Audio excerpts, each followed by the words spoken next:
All rise. Hear ye, hear ye, hear ye. The Supreme Court of Florida is now in session.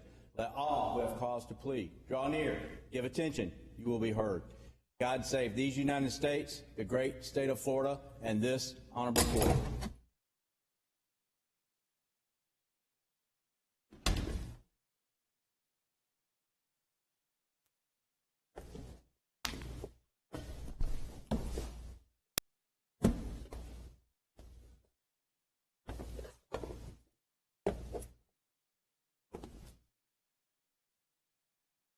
Ladies and gentlemen, the Florida Supreme Court seated.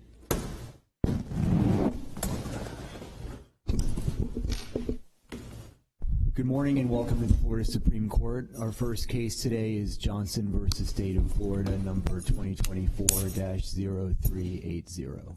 Whenever you're ready. Good morning, Your Honors. Benjamin Eisenberg on behalf of the petitioner, Corey Johnson. We're here today to resolve a certified conflict between the 4th and 2nd District Courts of Appeal and answer the question that was mentioned within but left undecided by this court's decision in State v. Purdy. That is, whether a juvenile's consecutive life sentences with review imposed for offenses committed during a single criminal episode violate the Eighth Amendment. It is Mr. Johnson's position that no penological purpose is advanced by the continued incarceration of a juvenile who has served 25 years in prison, the time required under Section 921.1402 for judicial review, and has been found by a court to be rehabilitated and fit to rejoin society. If I could interrupt you just briefly, you mentioned Purdy. Now, you're not asking that we recede from Purdy. No, Your Honor, not at all. I mean, State v. Purdy. So that's purely, so you accept and the statutory interpretation in Purdy. Right. State v. Purdy was, the opinion was very careful in limiting itself to the issue. Understand. Right, to the issue of statutory, but there was a footnote 2 within State v. Purdy, which recognized that there could be issues with regards to proportionality. And so that's the answer, that's the question, and so that did not foreclose Mr. Purdy from raising Eighth Amendment issues. And in fact, Mr. Purdy did raise his Eighth Amendment issue later and was subsequently granted relief and was released. It's petitioner's position, though, that when you have a juvenile in the position previously mentioned that has served the 25 years and been found rehabilitated fit to reenter society, such juvenile should be eligible for the law's mercy as stated by the Florida legislature, because it is apparent at that point as offenses do not reflect permanent moral failings such that continued incarceration is disproportionate. And as the Supreme Court stated on page 71 of Graham, a sentence lacking any penological justification is by its nature disproportionate to the offense. Well, let me ask you this. Now, I know there's a dispute about whether a couple of the offenses, the attempted murder offenses are non-homicide offenses. Okay, I'll leave that aside. But we know that the defendant here is a murderer. And we know, don't we, under Miller, that there's no constitutional impediment to putting a person who committed a murder as a juvenile away for life if the judge goes through a proper evaluation of the circumstances, including the youth of the offender. Isn't that correct? Correct. Under Jones all versus right. All right. So we know that. We know we have a murderer. We know what Miller says about what's required for that. And so one way to look at this, and I know this is not the way you want us to look at it, but one way to look at this is that the trial court, the sentencing judge, looked at all that and decided that he wanted to put this defendant away for as long as he could put him away. And that's what he did. And he structured the sentence to accomplish that result. And he structured it consistent with what the statutory structure would allow. And so there you have it. And so he's there. You cannot remove the murder aspect of this from the overall situation. I understand we've got these other offenses. for which are at issue here. But the whole framework here is based on the murder. So tell me why that would be a wrong way to look at it. I know you think it's a wrong way to look at it, but why is that not a sensible way to look at it? But first and foremost, just in response to the state's argument and addressing this court already held in Gridine that attempted murder does constitute a non-homicide offense. But what I said, actually, I think I'm inclined to agree with you. I think I'm inclined to agree with what the court unanimously said there, but that's a different discussion. Right. But that doesn't affect the question I have just asked you. That's got nothing to do with it, actually, because we start out with the premise that he is a murderer. There's no question that he's a murderer. Correct. There's no question that is the kind of the most serious offense here. And I don't know why we wouldn't just look at this. That's driving the train here, and that's perfectly within the discretion of the trial court judge. There's no constitutional impediment to the trial court judge putting him away for as long as the state law will allow, assuming that he's gone through what is required. And you're not challenging, I don't think, what the trial court did in evaluating how he would impose the sentence. So put that thing about the non-homicide of what category the attempted murder convictions fall into. I don't think that's relevant to the. If I didn't make that clear, I make it clear now. That's not relevant to my question. Justice Kennedy, no, I understand your question. What I was getting at with that is just that the homicide count is count one, and so that is the first count of which he has to serve. And so the legislature has determined through 921-1401 and 921-402 that the appropriate sentence in that case, it can be life, but life with review. So viewed in isolation, that complies with the Eighth Amendment to the degree that the defendant has not received a mandatory life. What cannot be forget, one of the things that goes into Roper, Graham, Miller, and these types of cases is that because juveniles are different, you can't just let the heinous nature of a crime overpower it. And what I was trying to get is that while he did commit a murder, yes, that applies to count one. Counts 2 and 3, which are the consecutive sentences, were not murder, and those are non-homicide offenses. And so as to count one... Well, can I ask you this? And I don't know the answer to this. I need your help. Does Florida law have any requirement concerning the order in which consecutive sentences are imposed? I do not know. I think it's up to the judge's discretion in that regard. And in this regard, you think there is discretion? Well, I think in this case, the judge gave. I don't know. I'm not asking about this case. I'm asking a question of law. And again, if you don't, I realize this. It wasn't argued, so I understand. Okay, I'm not entirely sure. But assuming that I understood you correctly, and you're thinking that the trial judge can order those however the trial judge chooses, would this be a different case if it had been ordered differently, so that the sentence for the murder was served consecutively after the sentence for the attempted murders? I don't think it would change that much to the degree that now we're talking about impacting the non-homicide counts, of which Graham would clearly apply. And so Graham envisions that you have a meaningful opportunity for early release based on maturation and rehabilitation. And so in that instance, the entire purpose of having the sentence consecutively is to, as you said, manipulate the statute in such a way that the defendant can prove that he is rehabilitated and fit to reenter society and not be able to get out. And that's the problem that we have. And so then it would make the relief as the non-homicide counts, as the court said in Mack, it seems like you're just trying to leverage, though, this kind of statutory anomaly of, the fact that they get this review after the 25 years that they weren't constitutionally entitled to.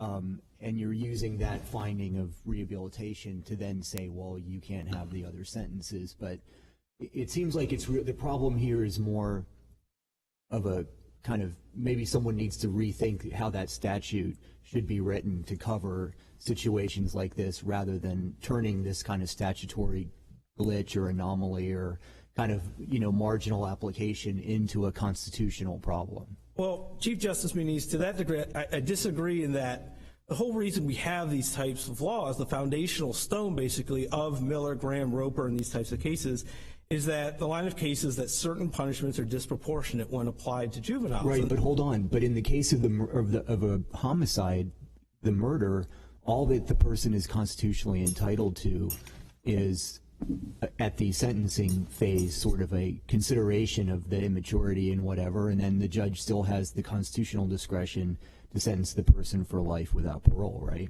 Correct.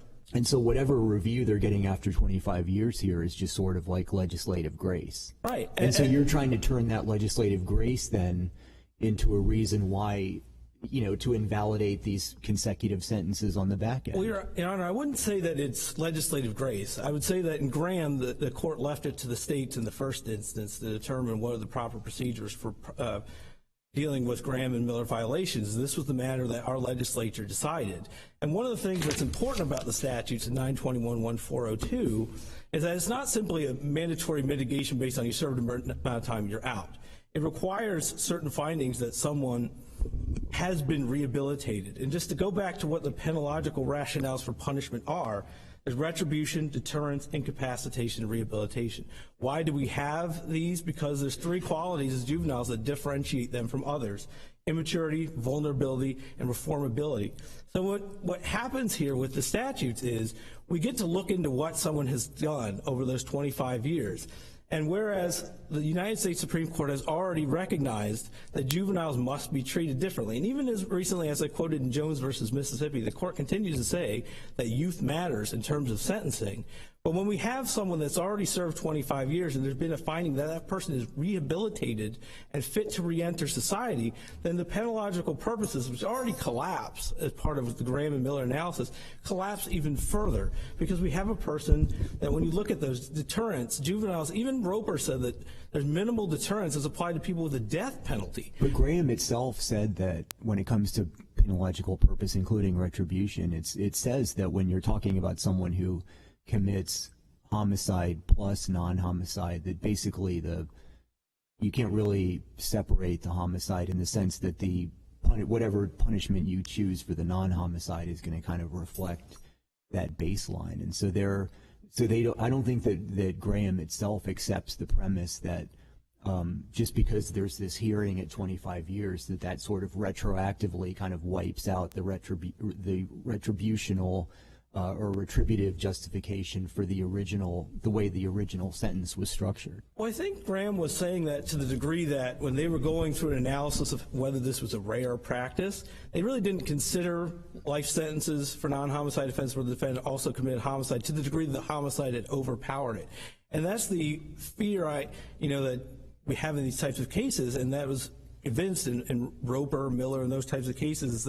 Even in Graham, they said the courts must respect human attributes, even of those who commit heinous crimes. And I do want to say in this case, what happened to the victims in this case was a tragedy, but the focus in terms of the Miller Graham analysis is on how juveniles are different.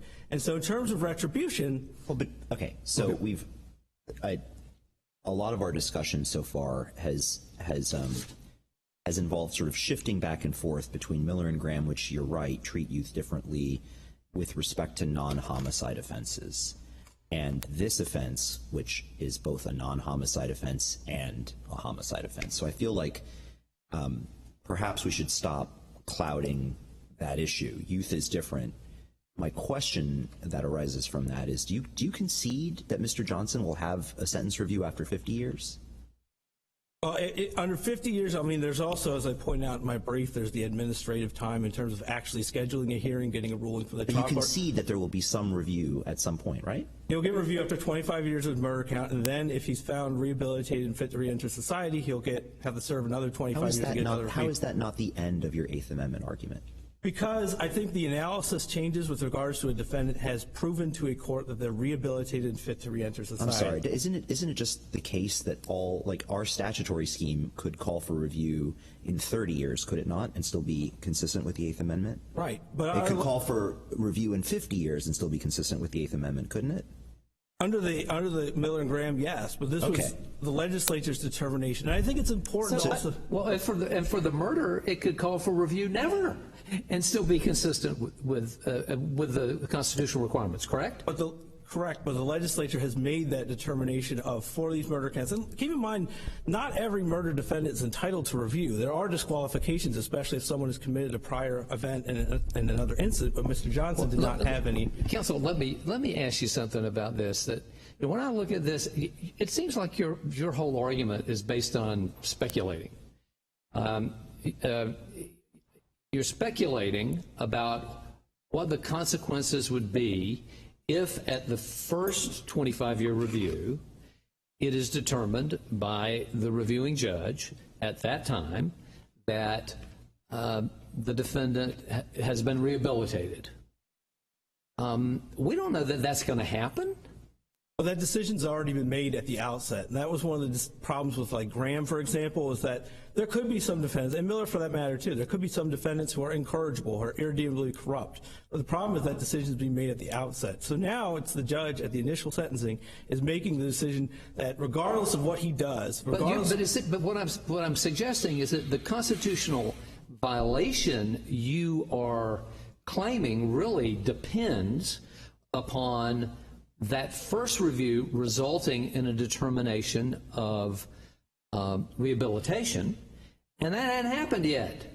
And we don't know that it will happen. We have to speculate about if that happens, then there would be a constitutional violation. I think that's your argument, is that if that happened, then there's a constitutional violation. And that just strikes me as kind of odd that we're speculating about that. Well, my issue is that they've structured it in a way that guarantees no matter what, he's going to have to serve. Well, no, but there's no constitutional, it doesn't guarantee a constitutional violation. What you're saying, it creates the possibility of a constitutional violation, correct? Correct. It creates a situation that runs afoul of the Eighth Amendment to the degree that it makes his release on the homicide count entirely illusory, but most importantly for the non-homicide counts, again, I don't believe that it serves any penological purpose. Justice Sassen. Yeah, I just want to understand your argument, because it seems to me that based on the rule that you're asking us to adopt, that it was essentially a constitutional ban on consecutive sentences for juveniles at all. So where's the scenario where it's not unconstitutional for consecutive sentences? Well, you know, one of the things I mentioned in my reply brief is that the second DCA, which is the court that authored Mack, also authored Garner, which came out later, and they said that defendant, it was different. They distinguished Mack because it was 2 homicide counts. Now, I'm not going to sit there and concede it's not the case before us, but that was the case where the second DCA who authored Mack said it was distinguishable because there were 2 homicide counts, and that increased the person's moral culpability. That said, in this case, and just to kind of wrap things up because I realize I'm into my rebuttal, just with the penological rationales, the issue I have is that deterrence is already lessened as it regards to juveniles because of their immaturity and vulnerability. Incapacitation for Terrence Graham, the court said that he needed to be removed from society for a bit in order to show that his escalating pattern wouldn't continue. If someone's been rehabilitated and fit to reenter society, that has been done. Rehabilitation, of course, there's been a finding of rehabilitation in that circumstance, so the defendant is rehabilitated. And lastly, retribution. The legislature has determined in that regards that 25 years is a sufficient amount of time to determine how that defendant's doing. And so my position in that circumstance is if it's been 25 years and they made that finding, that there's no longer a penological purpose served by the non-homicide counts that are consecutive to the homicide count. I'll save the remainder of my time for rebuttal. Thank you. Thank you.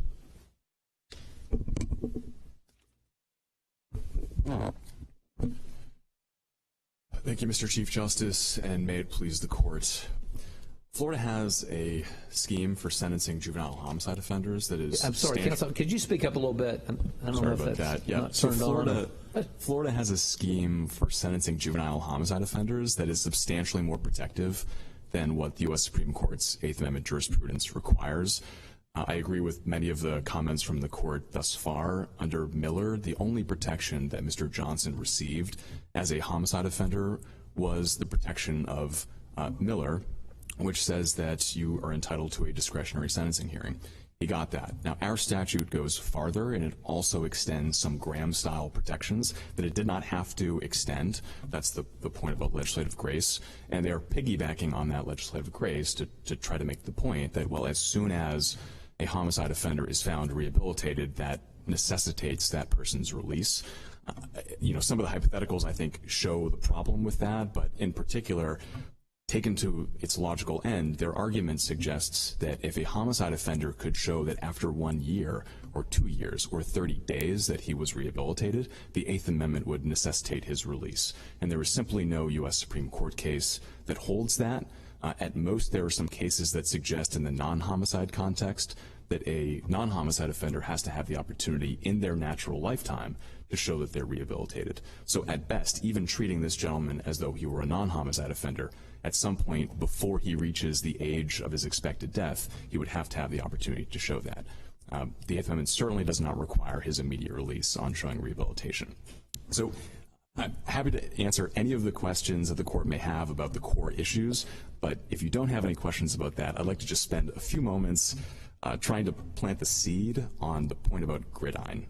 So Justice Kennedy, you raised the point. It's your view that Gridine was correctly decided. You voted in the majority in that case. We think that I might have been wrong. I mean, the fact that I voted in the majority is not really I could have been wrong. I'd like to take a crack at convincing you. It doesn't matter in this case because Mr. Johnson is a homicide offender one way or the other by virtue of succeeding in killing the 13-year-old. But it might matter in a future case where we were just talking about attempted first-degree murders. And to my mind, Gridine is a poorly reasoned decision because it imports state law principles about statutory interpretation and a logic that is divorced from how Graham itself defines the line between homicide offenders and non-homicide offenders. So Graham is very clear at page 69 that the difference between a homicide offender and a non-homicide offender is whether the offender killed, intended to kill, or foresaw that. Did you say 69 or 59? At 69. Okay. So this is the test from Graham. I mean, it kind of bounces around, though. I mean, obviously that one sentence is super strong for you, but then it's got other parts where it talks about someone who commits a homicide. And then I think Jones, in its characterization of the previous stuff, was talking about someone who commits a homicide. So, I mean, part of the problem is that it's sort of a kind of, I mean, I don't say this arbitrary in a sort of super pejorative way, but the Supreme Court's just sort of making this up. And so you know what I'm saying? It's like we're not really looking to any sort of objective thing. We're just looking to sort of how they're characterizing it in their opinions, which may or may not have been thought out with this particular question in mind. Yeah, so I really think I can convince you of this. So they did pluck it sort of out of the ether. This whole line of jurisprudence deviates from original meaning. It's something that they invented under revolving standards. But there's a reason that Graham has the articulation that it has. Killed, intended to kill, which is attempted first-degree murder in Florida, would involve an intent to kill. So it falls within Graham's definition. Now, the reason that Graham defines it this way is because that's how Terrence Graham defined it himself in his opening brief in the U.S. Supreme Court at footnote 1. And he had a very important strategic reason for doing that. He said, and it's quite clear in that footnote, that attempted murder would be a homicide offense. And the reason he made that strategic judgment was because he had to show the court there was a national consensus in that case against using life without parole for non-homicide offenders. That's what the whole case is about. The problem for him was that there were a bunch of LWOP sentences for attempted murder.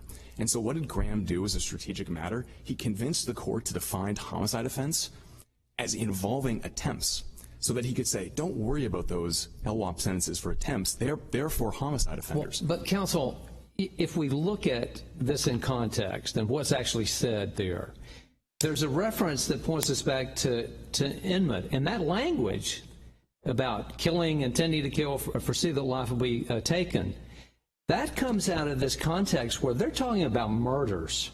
Okay? They're talking about murderers who are principals, non-trigger man murderers, correct?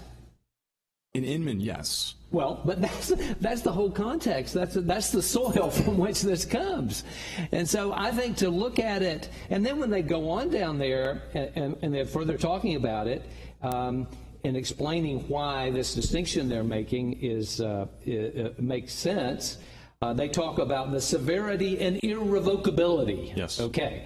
And then they talk about this is because life is over for the victim of the murderer, but for the victim of even a very serious non-homicide crime, life is not over and normally is not beyond repair. I don't know how you can reconcile what they say there with the point you're making. So there's more to say. So Justice Kennedy and some of the courts out there throughout the country that have said that attempts are non-homicide crimes do point to the language about the irrevocability of the death. You can't bring the victim back, but that's not all that the U.S. Supreme Court said. It also pointed to moral depravity. And moral depravity applies equally whether you succeed in your intent to kill or you fail in your intent to kill. You are every bit as morally culpable. So Mr. Johnson tried to kill 2 more people. He failed. But in terms of the moral blameworthiness, it's identical.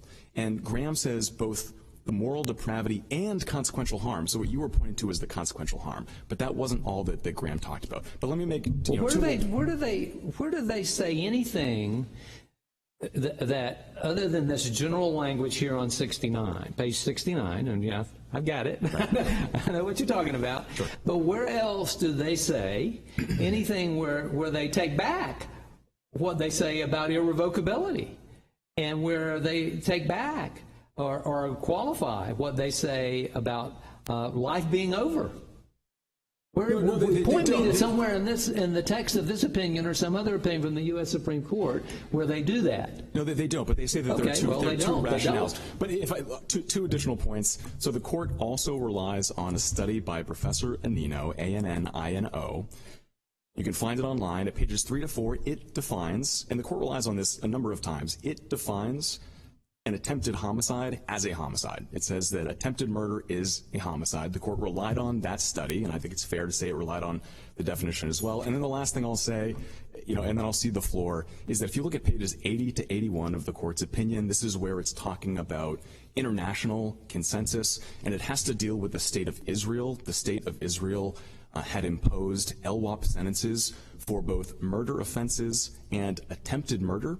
And the court characterized what Israel had done was imposing LWOP for homicide crimes. And it in fact said that there is no other nation in the world other than the U.S. that imposes LWOP for homicide crimes. It could not have said that if it thought that Israel's LWOP sentences for attempted murder were for non-homicide crimes. It just couldn't have said that. So there are all these indications out there, and if you just looked at them, as a matter of state law, yes, Tipton is out there. It says that if you're doing statutory interpretation, homicide means just completed homicide, not attempts. But we think that that is not the constitutional test, and that Gridiron was wrong for that reason. That when we think about this from a conformity clause perspective, regardless of how the state defines homicide versus non-homicide, is it our task to just faithfully apply Graham's characterization of what's homicide and homicide, not deviate from that? Yes. Yes. Can you help us? Sorry, go ahead. No, please. Can you help us understand what the significance of this is? Because as long as the legislature chooses to have these reviews, even if we agree that the attempted murders are quote unquote homicide offenses, his argument would still be, well, once you've shown that you're rehabilitated and whatever, then it becomes disproportionate to keep you incarcerated. It seems like the logic of that would be for it doesn't matter what for. So what's the universe of cases, as long as we have the statutory scheme that we do that kind of overprotects homicide offenders, like what difference does it make? So there would be applications where this would come up and it wouldn't matter. So imagine that count 1 here was an attempt. So you had 3 attempted murders, and the judge ran all the sentences consecutively. So the release would be at the 75-year mark. I think your cases like Henry would suggest that that's a problem, that is de facto life without parole. We think the right answer is no, that's a homicide. That's a homicide offender. And so that would be perfectly fine. I mean, after the first review, if he's found rehabilitated, then it wouldn't matter, right? Well, I think under their theory, right?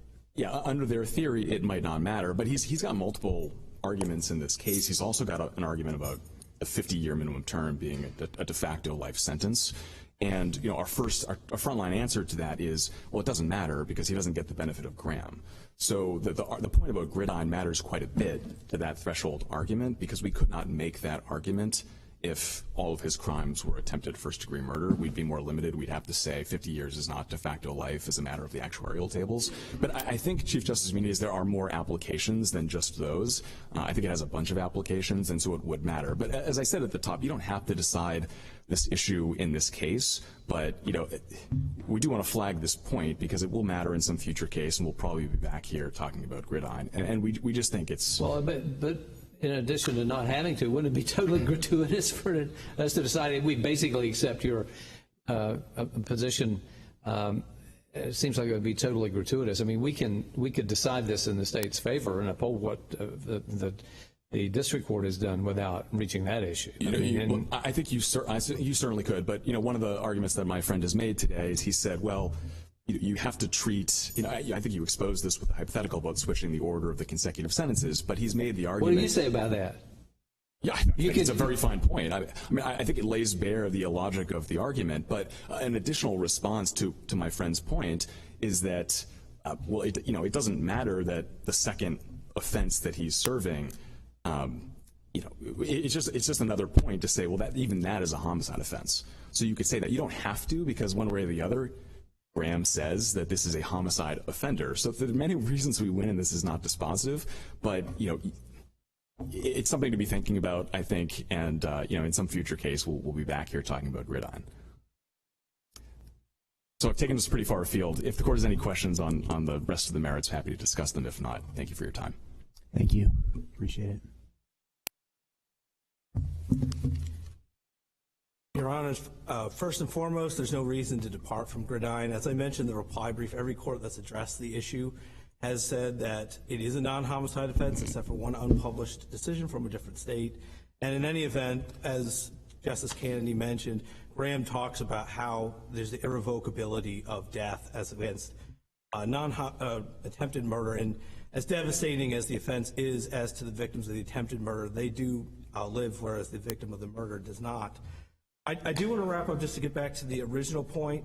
I don't want to conflate the argument that the state was trying to say, well, if you took my argument to its extreme, it would mean that someone that served 1 year, 30 days would be able to get out immediately if they're found to be rehabilitated. That's not our argument. There are 4 penological purposes for sentences recognized in Graham and Miller, and one of them is retribution. And the statute doesn't say you get review immediately.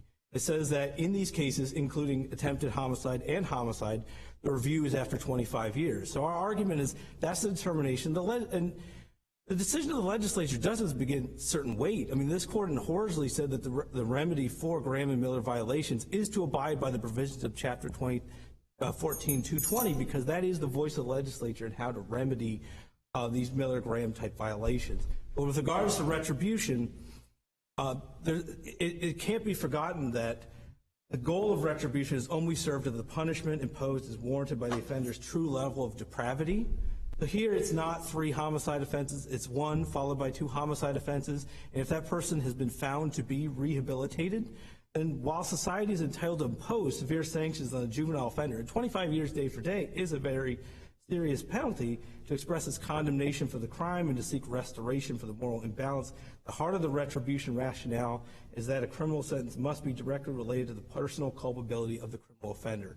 And so here we know from the case law that the culpability of juveniles is lessened, youth matters, and when someone has been found after serving 25 years in prison to be rehabilitated and fit to reenter society, they should get law's mercy. And all we're asking this court to do is to make his sentences concurrent, so they'll have review of all the offenses from this criminal episode in one review hearing. Thank you, Your Honor. Thank you very much.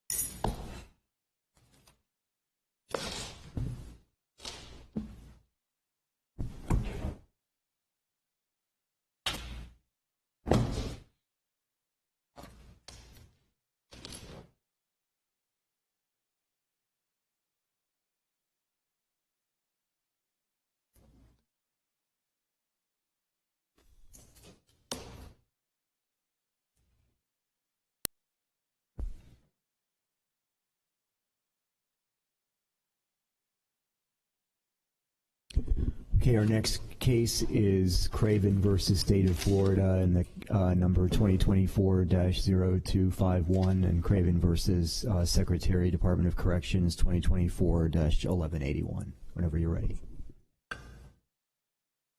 Morning. May it please the court. Elizabeth Biaggi on behalf of petitioner and appellant Mr. Craven.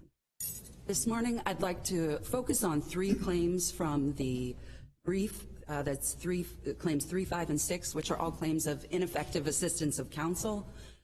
Ineffective assistance of counsel for not investigating, for not getting Mr. Craven's dependency case file, and for misinforming the jury of Mr. Craven's age at the time of removal from his biological family. First, I'll go over some of the standards for investigation, and then I'll cover some of counsel's statements on the record that undermine the circuit court's finding of strategic decision-making, and then I'll get into the prejudice and what is actually contained in these records that makes it so prejudicial that they were not obtained. Firstly, had counsel gotten these records, they would have shown an extreme amount of trauma and abuse going into Mr. Craven's adolescence, and even the complications of this trauma still endure to this day, leading to the crime that we're here on. Without having fully investigated, trial counsel chose instead to focus on Mr. Craven's moral code, which cannot be deemed a reasonable decision when she hadn't looked into what other mitigation was out there. Well, counsel, but I mean, Mr. Craven, of course, is allowed to direct his defense and his presentation of mitigation. And it seems from the record that he very clearly indicated to counsel that he would, in fact, testify and ask for death if he thought too much mitigation was presented. Is he not allowed to direct his defense in that way? He is. He has control over the presentation, but I don't think we can conflate her decisions about what she's investigating with the decisions she makes as to what she ultimately presents. The standards for investigation, counsel has a duty to investigate mitigation, and that's from Sears v. Upton and Porter v. McCollum. And Porter v. McCollum even speaks to when you have a fatalistic or uncooperative client, that does not obviate the need to conduct a mitigation investigation. The other thing is that trial counsel in September of 2017, she represented to the court, he wants a full mitigation investigation. I need to get releases and records. He has foster care records that I need to obtain and give to an expert. At that time, they also withdrew Mr. Craven's guilty plea because he had not been complying with his medication at the time that he pled guilty. So it seems as if initially he and counsel were having some difficulties, but I think that's largely attributed to the issues with medication. So counsel knew if you're going to make that argument, I feel like we should be precise. Because it would go to his competency. Which condition, which medication are we talking about? I don't know that they put that on the record, but the circuit court did allow him to withdraw his guilty plea based on just those representations. Then in October of 2017, again, counsel says he wants a full mitigation investigation. She's saying that still in March of 2018.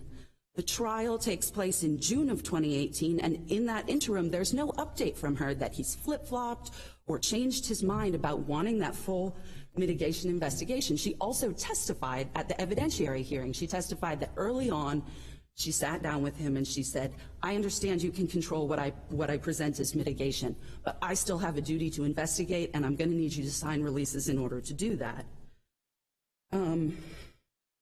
She never provided a reason why she didn't obtain those dependency records after getting releases from him. And the records themselves, we are talking about 1,000+ page court record of his dependency case. They detail that as a 5-month-old, He was excessively physically abused to the point of having welts on his body. They detailed that as a 22-month-old, his mother threatened that she would kill him if someone tried to remove him from her. They document his trauma responses after being removed from the biological family. They document that he was attending visitation at the jail with his mother as a little over a 2-year-old, and that after these visits, sometimes he was so distressed that he would vomit for days or soil himself. Additionally, the termination of parental rights, the way that was addressed at trial, Mr. Craven's brother testified, once she got out of jail, we went back to her. But there was a lot more to it than that. Her parental rights were terminated and ultimately reversed by an appellate court. And the appellate court said, I don't know that it's in their best interest to go back to her, but they felt compelled to reverse that termination. And indeed, they did go right back to her, something which Dr. Harper and really all the experts at the evidentiary hearing testified was very strange to see, that there was no gradual plan for reunification. As soon as she got out of jail and the termination of parental rights was reversed, they went straight back to her. And it was during that time when he went back to her that he was sexually abused, with her taking the provocative Polaroid photos and forcing him to perform oral sex on her and her boyfriend. After that, he is eventually removed again, and the dependency records show that after all of that, he doesn't trust the adoptive family. He doesn't trust that he's going to be able to stay there, that he's not going to be removed again. He doesn't believe their promises to keep him safe.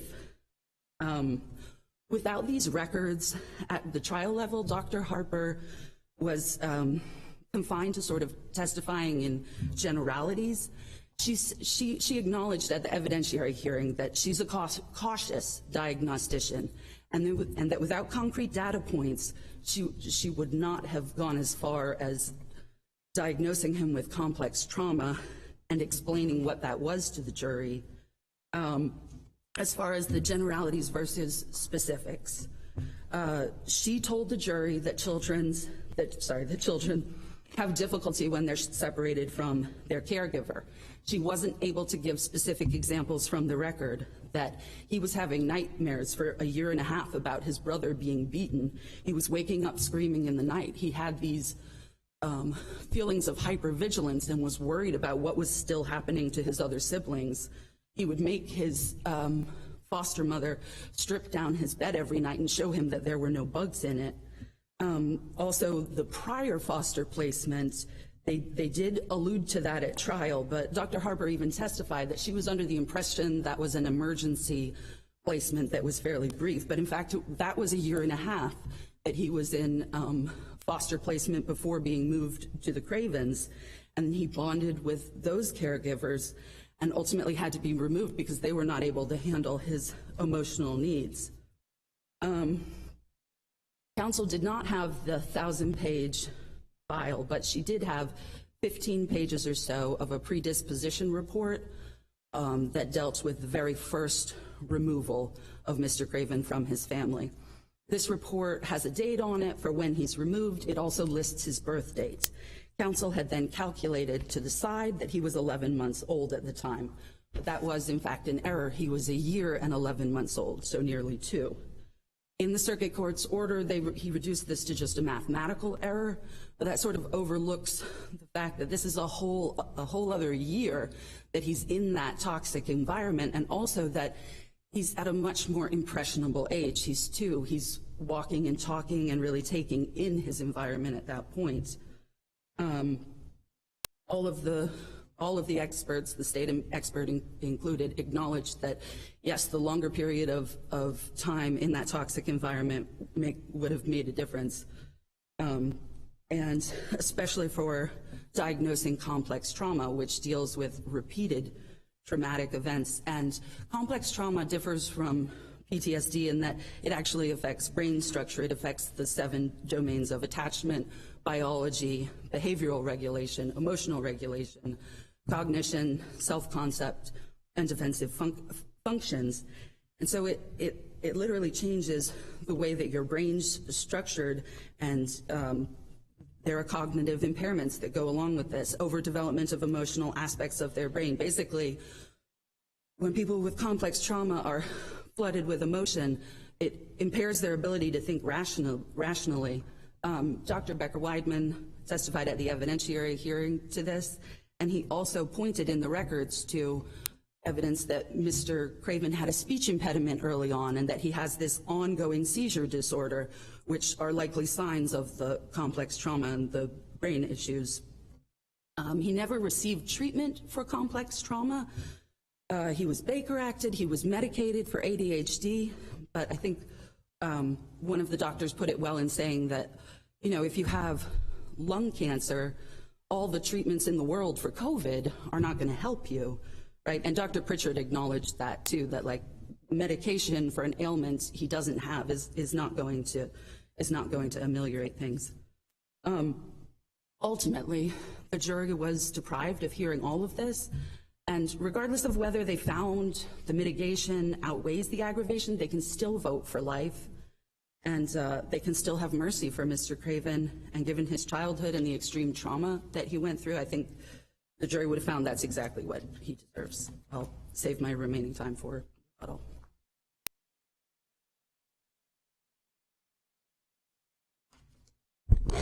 May it please the court, Lisa Marie Lerner with the Attorney General's Office for the state.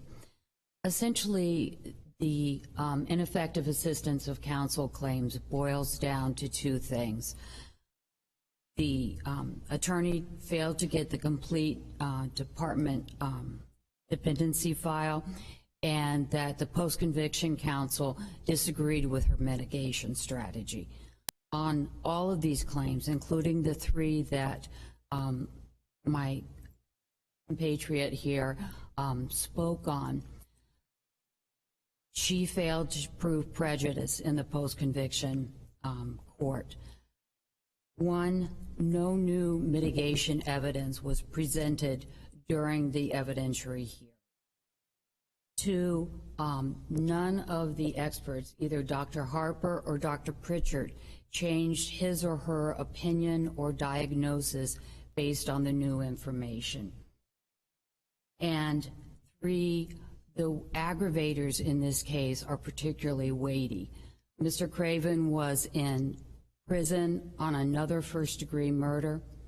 He was serving a sentence of imprisonment, naturally. This murder was found to be cold, calculated, and premeditated, and also HAC was found. With those four aggravators, no new mitigation shown, and no change in opinion, the post-conviction court correctly found that Mr. Craven could not show prejudice. Additionally, while Ms. Jewell did admit that she did not get the entire dependency file, she did have a substantial amount of information which she got from the Public Defender's Office in Orange County, which had started a mitigation case on his first-degree murder. Additionally, both Craven and his mother told Ms. Jewell that that office in Orange County had all the mitigation evidence and refused to cooperate with Ms. Jewell in preparing mitigation. At the evidentiary hearing, Ms. Jewell was questioned on Craven's cooperation, and she said that she had a lot of problems with his vacillations because he always kept going back to saying he wanted the death penalty and that he would testify if it looked like she was putting on too much mitigation. And Dr. Harper corroborated that. So, on the defendant's wish.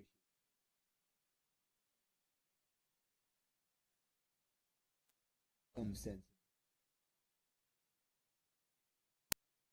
that change was what a reasonable lawyer would do in terms of the investigation. Because I guess the theory is until they can't really make an informed decision as to what they want the defense to be until they know sort of the full range of information that could potentially be presented.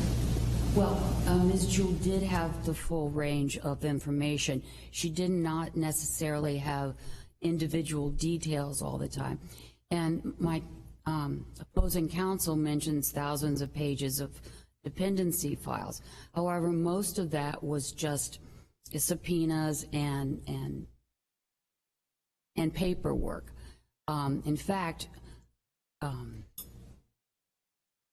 the defense in post-conviction reduced all those thousands of pages to 200 pages. And it was those 200 pages that they gave Dr. Harper and Dr. Pritchard and the other experts to review. And when the experts reviewed those pages, they found more, Dr. Harper found more details that she could have used, but she did not find any new information that she didn't have in terms of his childhood history and everything. So in this case, it doesn't make a difference. Counsel does have a duty to investigate, but Ms. Jewell did in this case. And even if she had been deficient, and the state is not conceding that, Craven cannot prove prejudice, so she did not meet the Strickland standards. And we ask this court to affirm the denial of relief, unless you have any other questions.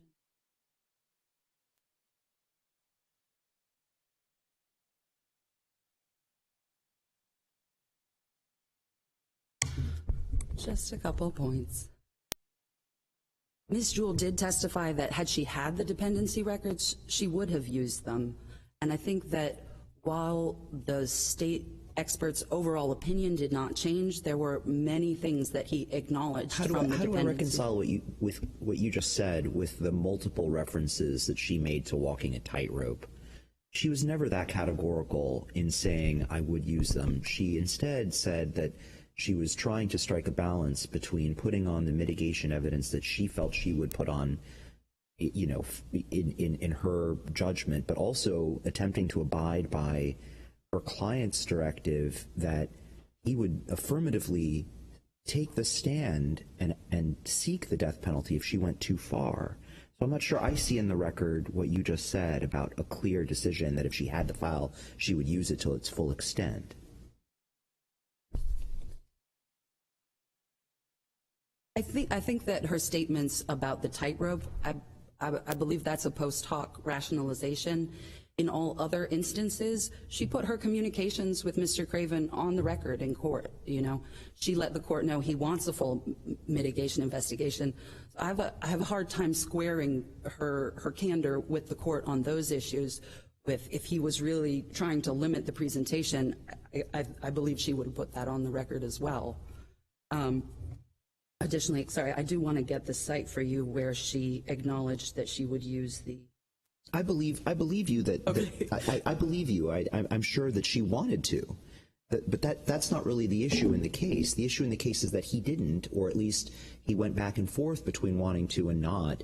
All of which makes this sound like a tactical decision being made in light of a lot of different considerations, which would not be ineffective assistance. That's really what I'm getting at. I think I would rely on the trial transcript and the record there to show that she's representing to the court that he wants it fully investigated and that he signed the releases to do so. The other thing about bringing, his mother, who was also uncooperative into it, counsel knew that she could get those records from the Department of Children and Families. That's what she had stated to the court. So I don't think counsel was relying on his mother in any way. I think that she is experienced. She knows how to work with an uncooperative client, and she knows how to get records without their help. So I don't think that that's enough to excuse her not having gotten them.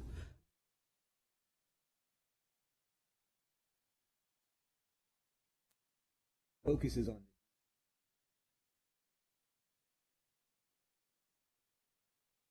assuming you would have found more things if the only way that it could affect the jury is if the defendant had allowed it to be put on, but we have all these indications that he didn't. And so, I mean, isn't the prejudice thing completely speculative. It'd be different if you had a defendant that was saying, yeah, I want everything, and then the person doesn't do an adequate investigation. But, I mean, what are we supposed to do?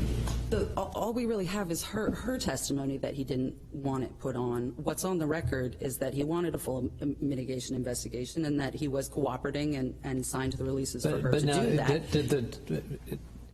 Was that testimony by defense counsel credited or discredited by the post-conviction court? So that was the testimony that she had represented, that he wanted a full mitigation investigation, or the